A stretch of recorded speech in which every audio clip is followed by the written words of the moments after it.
Before we start our color grading, before we start any retouching, I want you to pay attention to one website with which we will be working through the process of this course. And if you watch my previous course, you probably know this website, and it's called Color Scheme Designer. Of course, you can use any color wheels, but I find this website most accurate and the easiest to understand how color wheel works. I will not be telling you so much theory about color because this course is mostly about the practical knowledge, so I want us to work with real images on real examples, not necessarily stick to the rules, not necessarily to stick to the theory, but more practical work. So we will be doing this, but you have to have a look at how color works, and you don't have to understand what we're doing right now. The colors have their own rules. That is said, there is certain color theories, color harmonies that work in certain ways.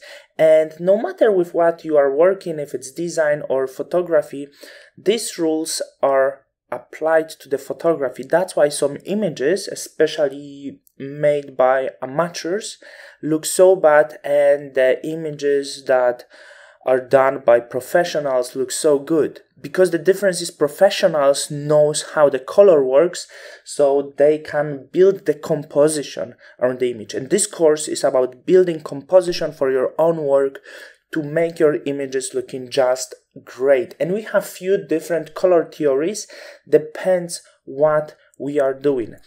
The most common color theory is complementary color theory, when you have two colors on the image. Probably the most known example is the model on the blue background, because as always humans, skin tones are always orange.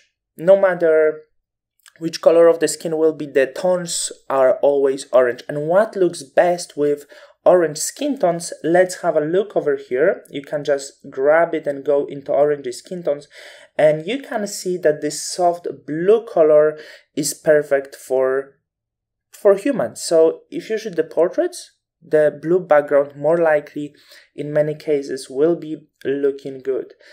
To show you example, I have, sorry for the mess on my desktop, I will try to hide this, but here you have the most common example. We have blue skin tones. It's my older work, maybe you've seen this, and we have orange skin tones and blue background, and simply speaking it looks good.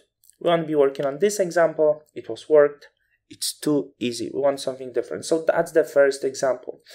And of course, not only complementary colors exist, because you have much more color harmonies. You have triadic color harmony, which is very similar like complementary color harmony, though you have one dominant color and two colors sticking close to each other. As you can see, it could be green, and darker blue with orange also will look well. So we have primary color and two other secondary colors. And other tetradic is not that common, so I won't be telling you much, but if you have 4 different objects on the image and you want each object to be visible, that would be tetradic color harmony. Another very common is analogic color harmony, so when the image is in certain tones, as you can see, the tones that stick close to each other, so that would be orange, yellow, and red, for example. It could be also like orange, purple, and yellow, not going more than 90 degrees. And I want us to work with these few different examples. We will be supporting ourselves with this website, but what we will be doing, we will be working in Photoshop, doing real work. And I want us to remember this website, remember how harmonies work. And if you have my other course on color harmonies, you already know, and we will be just sticking to practical how you can approach the colors, how you can understand the image, how you can make the colors look similar on different images. So let's jump into basics.